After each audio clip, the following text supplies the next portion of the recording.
بسم اللہ الرحمن الرحیم۔ السلام علیکم ورحمۃ اللہ۔ معزز طلبہ، اللہ تعالیٰ سے امید ہے کہ آپ سب خیر و عافیت سے ہوں گے۔ سبق نمبر 119 ہے اور اس سبق میں ہم باب صدقۃ الصوائم میں جو فصل تھی متفرق مسائل کی اس کو مکمل کریں گے انشاءاللہ۔ اور زکوٰۃ کے متفرق مسائل میں آج ہم بات کرتے ہیں سب سے پہلے خوارج کا زکوٰۃ وصول کرنا، یعنی خارجی جو حاکم وقت کے خلاف لوگوں کا ایک ٹولہ بغاوت کرنے لگ جائے، اور یہ سب سے پہلے حضرت علی رضی اللہ عنہ کے ساتھ ہوا تھا۔ تو وہاں پہ کچھ لوگ ان کے خلاف ہو گئے تھے، اور ایک تفصیلی واقعہ ہے کہ حضرت امیر معاویہ اور حضرت علی رضی اللہ تعالیٰ عنہ کے درمیان جو اختلافات تھے ان کو ختم کرنے کے لیے صحابہ کی ایک جماعت کو حکم بنایا گیا۔ تو کچھ لوگ حضرت علی رضی اللہ تعالیٰ عنہ کے خلاف کھڑے ہو گئے اور ہرورہ جگہ کی پاس جا کر وہاں پہ جمع ہوئے کہ حضرت علی یہ حاکم نہیں ہیں اور یہ حق پر نہیں ہیں، کیونکہ اگر یہ حق پر ہوتے تو یہ اپنے فیصلے خود کرتے، کسی کو حکم نہ بناتے۔ ان کا اپنا جو عقیدہ ہوتا ہے وہ یہ ہوتا ہے کہ جو بھی گناہ کرے گا بس اس کو قتل کر دو، کیونکہ وہ کافر ہو گیا ہے، چاہے چھوٹا گناہ کرے یا بڑا گناہ کرے۔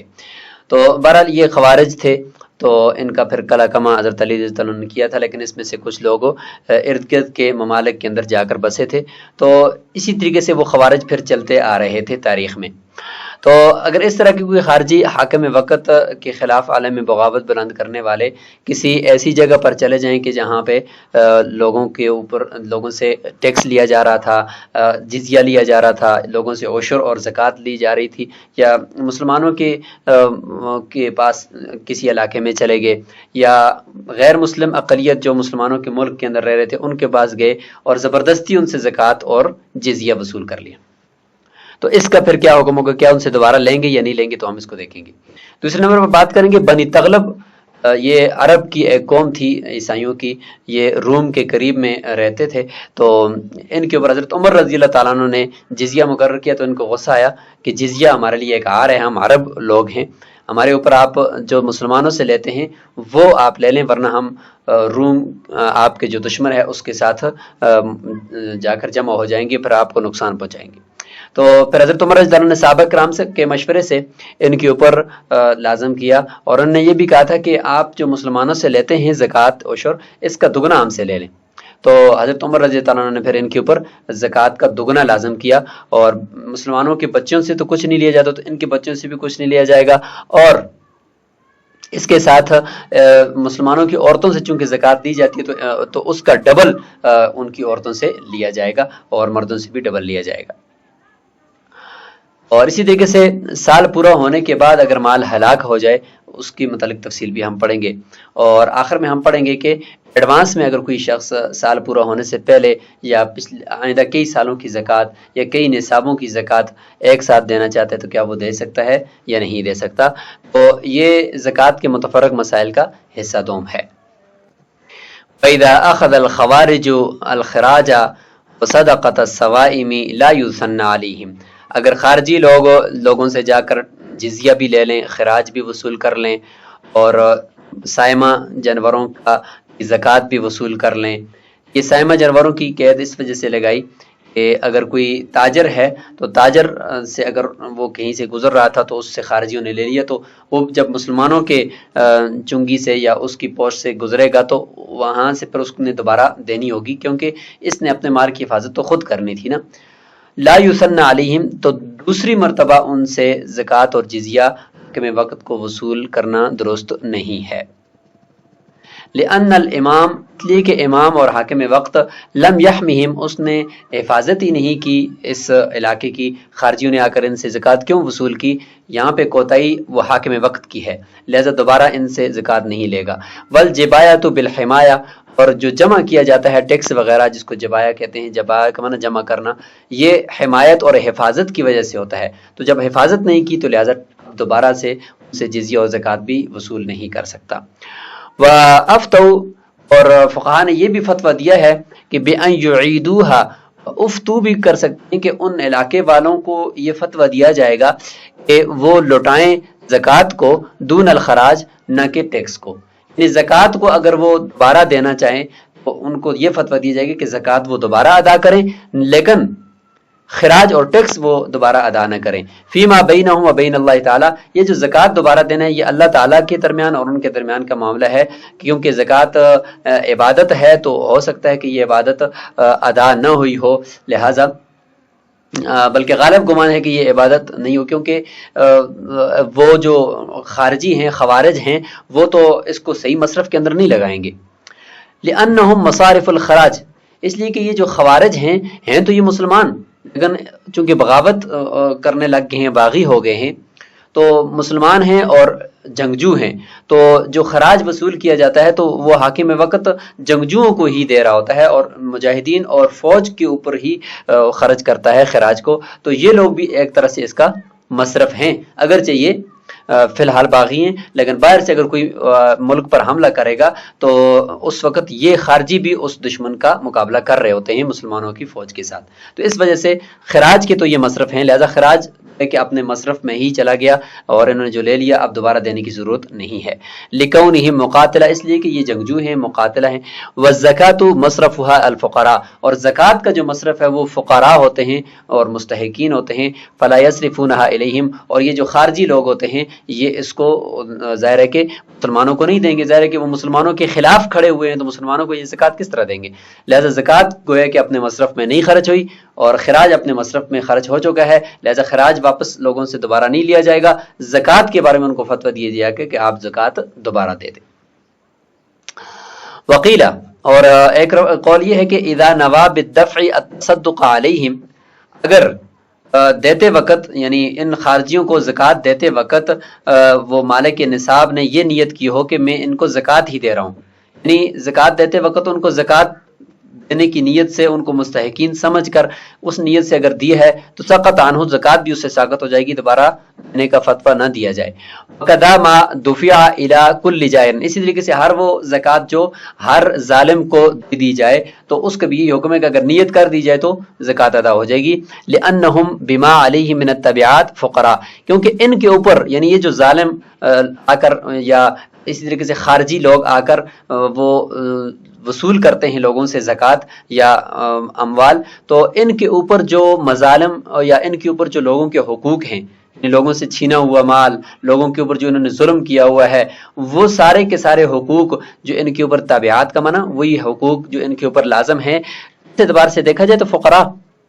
یہ خارجی اور یہ ظالم لوگ تو فقیر ہیں، کیونکہ اگر آج ان کا جو جمع کیا ہوا مال ہے اگر ان کے خلاف فیصلہ ہو جائے تو یہ سارا مال لوگوں کو دے دیں گے اور یہ خود فقیر ہو جائیں گے کیونکہ انہوں نے لوگوں سے لوٹا ہوا ہے. تو اس اعتبار سے دیکھا جائے تو یہ فقیر اور مستحقین ہے، اور اگر زکوٰۃ دینے والا مالک وہ اگر نیت کر لے کہ میں ان کو زکوٰۃ سمجھ کر دے رہا ہوں تو اس کی زکوٰۃ ساقط ہو جانی چاہیے. والاول احوط، لیکن صاحب ہدایہ فرماتے ہیں کہ پہلا قول احوط ہے کہ زکوٰۃ بہرحال وہ دوبارہ ہی دے دیں کیونکہ یہ عبادت ہے تو اس میں احتیاط بہتر ہے. ولیس علی الصبی من بنی تغلب فی صائمتہ شیء، بنی تغلب اس کا ذکر ابھی ہم نے سبق کے شروع میں کیا، اس کے بچوں کے اوپر زکوٰۃ لازم نہیں ہے، اور بچوں کے جو سائمہ جانور ہیں ان کے اندر، کیونکہ مسلمانوں کے اوپر جو کچھ لازم ہے وہی کچھ ان کے اوپر بھی لازم کرنا، تو مسلمانوں کے بچوں پر لازم نہیں ہے تو ان کے بچوں پر بھی کچھ لازم نہیں ہوگا. وعلی المرأۃ منہم ما علی الرجل، ان کی عورتوں پہ وہی حصہ لازم ہوگا جتنا ان کے مردوں پر ہے، کیونکہ ہمارے مسلمانوں کی عورتوں سے زکوٰۃ لی جاتی ہے مردوں کی طرح، لہذا ان کی عورتوں سے بھی دی جائے گا، اور جس طرح ان سے ان کے مردوں سے ڈبل لیا جائے گا اسی طریقے سے ان کی عورتوں سے بھی ڈبل لیا جائے گا. لأن صلح، جو حضرت عمر رضی اللہ عنہ نے ان کے ساتھ صلح کیا ہے، قد جرى على ضعف، وہ اس دگنا پر ہوا ہے ما یؤخذ من المسلمین، جتنا مسلمانوں سے لیا جاتا ہے، یعنی مسلمانوں سے جتنی زکوٰۃ وصول کی جاتی ہے اس کا ڈبل اور دگنا اس پر صلح ہوا ہے، تو وہ مسلمانوں کی عورتوں سے جتنا لیا جاتا ہے اس کا بھی ڈبل لیا جائے گا. وَيُؤْخَذُ مِن نِّسَاءِ الْمُسْلِمِينَ، کیونکہ مسلمانوں کی عورتوں سے تو لیا جاتا ہے، سبیان ان کے بچوں سے نہیں لیا جاتا، تو اسی طریقے سے بنی تغلب کی عورتوں سے ڈبل لیا جائے گا اور ان کے بچوں سے نہیں لیا جائے گا. وَإِنْ هَلَكَ الْمَالُ بَعْدَ وُجُوبِ الزَّكَاةِ سَقَطَتِ الزَّكَاةُ، اگر سال پورا ہو گیا اور زکوٰۃ ابھی تک مالک نصاب نے نہیں دی، اس دوران اس کا مال ہلاک ہو گیا، خود ہلاک ہو گیا ہے، اس نے جان بوجھ کر ہلاک نہیں کیا، تو زکوٰۃ احناف کے نزدیک اس سے ساقط ہو گئی ہے۔ امام شافعی رحمۃ اللہ فرماتے ہیں کہ یضمن، یہ اس زکوٰۃ کا جو اس کے اوپر لازم ہو چکا ہے حق، اس کا یہ ضامن ہوگا اذا ہلکا، اگر یہ مال ہلاک ہو گیا، بعد التمکن من الادا، یعنی زکوٰۃ کی ادائیگی کے اوپر قدرت حاصل ہونے کے بعد، اس کے پاس تھا مال اور یہ زکوٰۃ دینا چاہتا تو دے بھی سکتا تھا، کہ اس نے نہیں دی، کوتاہی کی، تو مال ہلاک ہوگا تو یہ ضامن ہوگا۔ لأن، دلیل ہے امام شافعی رحمۃ اللہ کی کہ لأن الواجب فی الذمہ، امام شافعی رحمۃ اللہ کے نزدیک جو زکوٰۃ لازم ہوتی ہے تو وہ ذمے میں لازم ہوتی ہے، اگرچہ نیچے مال ہلاک بھی ہو جائے وہ ذمے پر میں باقی رہتی ہے جب تک کہ اس کو ادا نہ کریں۔ فسارہ کا صدقۃ الفطر، امام شافعی رحمۃ اللہ اس کو صدقہ فطر کے اوپر قیاس کر رہے ہیں کہ صدقہ فطر جس طریقے سے ذمے میں لازم ہوتا ہے، مال کے ہلاک ہونے یا نہ ہونے کے ساتھ اس کا کوئی دخل نہیں ہوتا، تو اس طریقے سے یہاں پر بھی یہ لازم ہوگی۔ وَلِأَنَّهُ، دوسری دلیل امام شافعی رحمۃ اللہ کی کہ منعه بعد الطلب، یعنی طلب کے بعد اس نے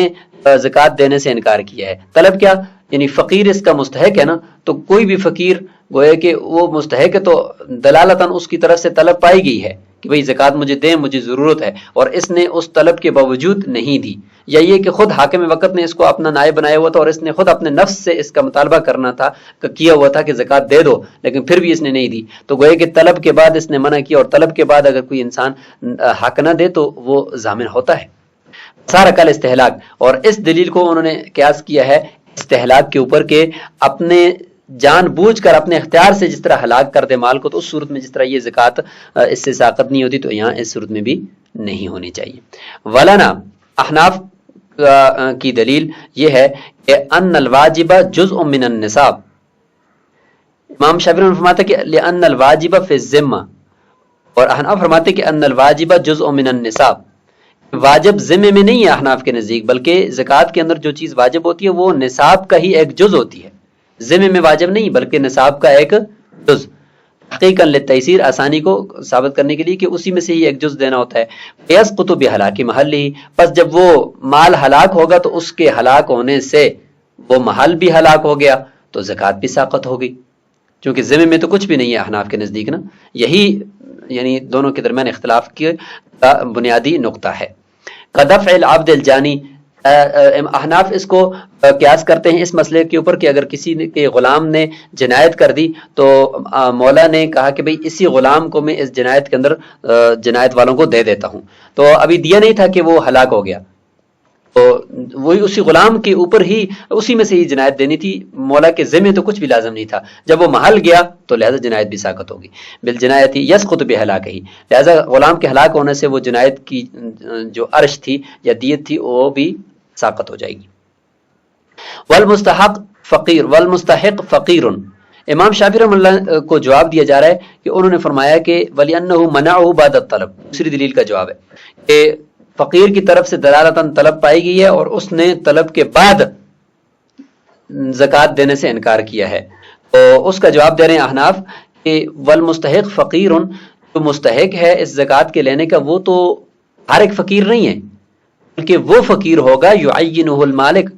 جس کو نصاب کا مالک خود متعین کرے گا،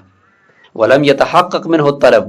اور وہ جو متعین فقیر ہے اس کی طرف سے جس کو مالک نے متعین کیا، وہ مالک نے تو ابھی تک متعین ہی نہیں کیا اور اس کی طرف سے کوئی طلب بھی نہیں پائے گی، اس طرح کا کوئی فقیر متعین نہیں کیا اور اس کی طرف سے طلب نہیں پائے گی تو تعدی نہیں ہے، جب تعدی نہیں ہے تو یہ استحلاق کی طرح نہیں ہے جس طرح امام شافعی نے فرماتے ہیں۔ وبعد طلب الساعی، اور ہاں اگر یہ دیکھا جائے کہ جو زکوٰۃ جمع کرنے والا ساعی ہے اس نے اگر طلب کر دیا تھا کہ بھئی زکوٰۃ ادا کرو اور اس نے ابھی تک نہیں کی، تو فرماتے ہیں کہ ایک قول کے مطابق اس کو ضامن ہونا چاہیے کیونکہ یہاں پہ طلب پائی گئی ہے ساعی کی طرف سے۔ قیل لا یضمن، لیکن دوسرا قول جو راجح اور مفتہ بھی قول ہے کہ نہیں اس صورت میں بھی ضامن نہیں ہوگا، لانعدام تفویض، کیونکہ یہاں پہ زکوٰۃ کو فوت کرنا ہے نہیں گیا، کیونکہ ہو سکتا ہے کہ وہ اس سائی کو نہ دینا چاہتا ہو بلکہ کسی دوسرے محل کے اندر اس زکوٰۃ کو دینا چاہتا ہو، اپنے کسی فقیر رشتہ دار کو دینا چاہتا ہو، تو یہاں پہ ہم یہ نہیں کہہ سکتے کہ اس نے اس کو دینے سے انکار کیا تو لہذا تعدی پائے گی۔ پھر استحلاقی وجیدت تعدی، جو امام شافعی رحمۃ اللہ نے استحلاق کے اوپر یعنی جان بوجھ کر ہلاک کرنے کے اوپر قیاس کیا ہے تو فرماتے ہیں یہ قیاس درست نہیں ہے کیونکہ اس میں تو تعدی ہوتی ہے اور ان صورتوں میں کوئی تعدی نہیں ہے۔ یہ تو تھا کہ سارے کا سارا مال ہلاک ہو جائے. فرمایا وفی ہلاک الباز یسقط بقدر ہی، اور اگر بعض مال ہلاک ہوا ہے بعض رہ گیا تو کہتے ہیں کہ بعض مال جو ہلاک ہوا اس کی بقدر جو زکوٰۃ ہے وہ ساقط ہو جائے گی اور بقیہ کی زکوٰۃ دینی پڑے گی، اعتبار لہو بالکل کل کے اوپر قیاس کرتے ہوئے. ان قدم الزکوٰۃ علی الحول وهو مالک للنصاب جازا، اگر کسی نے زکوٰۃ کو مقدم کر دیا سال پر، ابھی تک سال پورا نہیں ہوا تھا کہ سال کے درمیان میں اس نے اپنے نصاب کی زکوٰۃ ادا کر دی اور یہ نصاب کا مالک بھی ہے اس حال میں، لہذا درست ہے. لأنه ادى بعد سبب الوجود، اس لیے کہ وجوب کا جو سبب ہے نصاب اس کے پائے جانے کے بعد اس نے ادا کی ہے تو درست ہے. فیجوز کما اذا کفر بعد الجرح، جس طریقے سے کوئی آدمی کسی کو زخمی کر دے اور وہ زخم ایسا ہے کہ اس سے وہ انسان بچنے کی امید اس کی نہیں لگائی جا سکتی، تو کسی آدمی نے کہا کہ یار ابھی تو میں خطاً اس کو میں نے زخمی کر دیا اور یہ تو مر جائے گا، لہٰذا اس کے مرنے سے پہلے ہی اس نے قتل خطا کا جو کفارہ تھا غلام آزاد کرنا مثلا وہ اس نے کر دیا، تو لہٰذا یہ درست ہو گیا، اگرچہ ابھی تک وہ بندہ مرا نہیں ہے، اس کے بعد وہ مرے گا کیونکہ سبب پایا گیا زخم، تو لہٰذا یہاں پر بھی سبب پایا گیا نصاب، لہٰذا اس کے بدلے میں ایڈوانس میں ہی سال پورا ہونے سے پہلے زکوٰۃ دے سکتے ہیں. وفیہ خلاف مالک، اس میں امام مالک رحمۃ اللہ علیہ کا اختلاف ہے. وہ فرماتے ہیں کہ یہاں پر تو یہ جب تک سال پورا نہیں ہوا اس وقت اس سے پہلے زکوٰۃ دینا ایسا ہے جیسے کہ وقت سے پہلے نماز پڑھنا، جبکہ حناف فرماتے کہ نہیں، یہ ایسا ہے جیسے کہ اول وقت میں نماز پڑھنا. وَيَجُوزُ تَعْجِيلُ لِأَكْثَرَ مِنْ سَنَةٍ، اور جائز ہے ایک سال سے زیادہ سال، یعنی ایک سال سے زیادہ سالوں کی زکوٰۃ کو بھی ایڈوانس میں دے دینا بھی جائز ہے. یعنی ایک آدمی کے پاس نصاب ہے اور وہ کہتے ہیں کہ میں 4 سالوں کی زکوٰۃ ابھی سے دے دیتا ہوں تو دے دے، کیونکہ سبب تو پایا گیا ہے، اور اگلے جو نصاب آئیں گے وہ اس پہلے نصاب کے تابع ہوں گے، تو تابع کا حکم وہی ہوتا ہے جو مطبوع کا ہوتا ہے، لہٰذا وہ اس کے تابع ہو جائیں گے، تمام سالوں کی زکوٰۃ وہ ابھی بھی دے سکتا ہے. لوجود سبب پائے گا. وَيَجُوزُ لِنُصُبٍ، اور ایک ہی سال کے اندر تمام نصابوں کی زکوٰۃ بھی دے سکتا ہے. اذا کان فی ملکہ نصاب واحد، اگر اس کے پاس فی الحال ایک نصاب موجود ہو. مثلا ایک آدمی کے پاس سال کے شروع میں 5 اونٹ ہیں تو یہ ایک نصاب ہے، گویا کہ اس میں ایک بکری ہے، اور 10 اونٹ ہوں تو 2 نصاب ہیں، 15 اونٹ ہوں تو 3 نصاب ہیں، 20 اونٹ ہوں تو 4 نصاب ہیں. تو اس نے اس طرح کیا کہ سال کے شروع سے ہی اس نے 4 بکریاں دے دی، حالانکہ اونٹ اس کے پاس صرف 5 ہیں اور ایک نصاب ہے، اور اس نے 4 بکریاں دے دی، تو 4 نصابوں کی گویا کہ اس نے زکوٰۃ ادا کر دی ہے. اور سال جب پورا ہوا تو اس کے پاس 20 اونٹ تھے، تو دیکھیں سال اس کو یعنی یہ یقین تھا کہ میرے پاس سال کے اندر 20 اونٹ آ جائیں گے، اس لیے اس نے ایڈوانس میں ایک نصاب کے بعد اس نے 4 نصابوں کی زکوٰۃ دے دی، تو یہ بھی درست ہے. لیکن اس میں امام ظفر رحمۃ اللہ علیہ کا اختلاف ہے. وہ فرماتے ہیں کہ لأن النصاب الاول، یعنی امام ظفر فرماتے ہیں کہ جب ایک نصاب ہے تو بقیہ نصاب ابھی تک وجود میں ہی نہیں آئے تو ان کی زکوٰۃ کیوں دے، سبب ابھی تک پایا ہی نہیں گیا تو اس سے پہلے زکوٰۃ دے رہے ہو. تو اس کا دلیل اور اس کا یعنی اس کی طرف سے حناف کا جواب یہ ہے کہ لأن النصاب الاول هو الاصل في السببیہ، جیسے کہ ابھی ہم نے کہا کہ اصل تو وہ جو پہلا نصاب ہے وہ ہے سبب کے اندر، جب ایک دفعہ وہ نصاب آیا 5 اونٹ تو اس کے اوپر یعنی زکوٰۃ لازم ہوگی، یہ اصل ہے. اس کے بعد جو بقیہ جو نصاب آئیں گے 10 15 20 تک وہ اس پہلے نصاب کے تابع ہوں گے. والزائد علیہ تابع لہ، زائد جو ہوگا وہ تابع ہوگا، اور تابع کا حکم مطبوع کے حکم کی طرح ہوتا ہے. لہٰذا جب مطبوع یعنی 5 اونٹ پہلا نصاب وہ جب موجود ہے تو لہٰذا بقیہ بھی ہم یہی سمجھیں گے کہ اس کے تابع ہو کر وہ بھی موجود ہیں. السلام علیکم ورحمۃ اللہ وبرکاتہ.